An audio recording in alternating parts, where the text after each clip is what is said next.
In this activity, we're going to make use of Adobe Express and use several of the new AI features within Adobe Express. So the first one we're going to use is the Animate Your Voice. So once we've logged in, we can select this. What learners are then able to do is to select the character that they would like to use to animate when they're speaking. They can only make use of the characters that are already on the animate from audio. So we need to select one from here and then we're able to add our voice. So I'm going to select Lucy, and I'm then able to record up to 2 minutes of my voice. So I'm going to select your. My story happens during a thunderstorm. A group of friends have gone to investigate a not so spooky purple castle which belongs to an old scientist. So when you're creating these activities or asking pupils to record from audio when using these features, it's always worthwhile getting your pupils to think about writing a script so that they know what they're going to say. This will then alleviate any ums or ahs when they're speaking. So what you can see now is that the AI is making use of their features, and they're going to be able to animate the character and add my voice to it. So once we've done that, we're then going to be able to use the character and create a background for them to be able to share what they're talking about. So the pupils now don't need to be able to draw particularly well.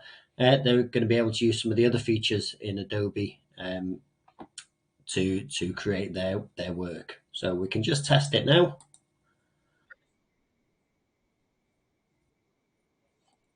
Okay, we're quite happy with that.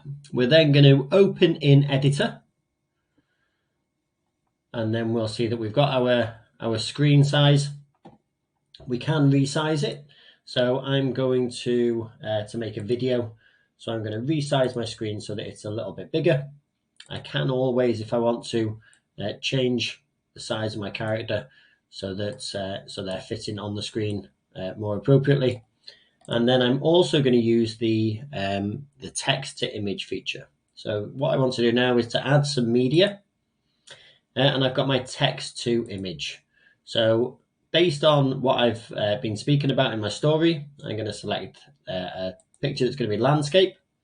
And here then I'm able to add in what I'd like my picture to be. So I've got a purple spooky castle on a hill during a lightning storm with palm trees around the outside. And then we've got different types of content where we can decide what our picture is going to look like.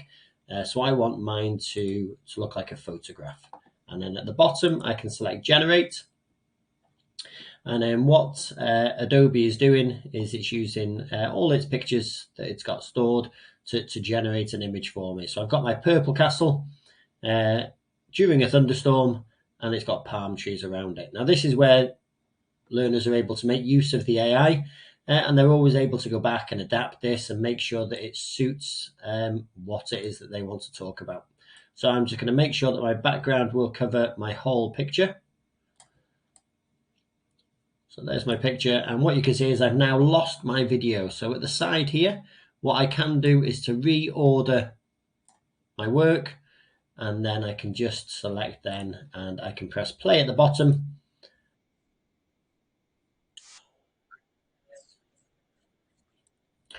So when pupils are creating their stories, they may want to add in different features. So at the bottom here, what we can do is on the 3 dots, we can split our story, and then we would be able to edit the different parts and add in different features.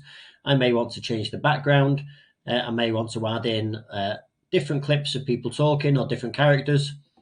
If possible, you could have it where characters are talking to each other and pupils can plan in pauses in their work.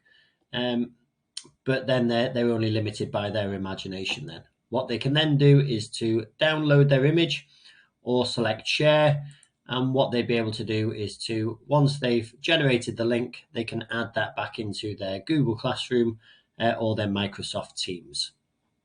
Okay, I hope that helps.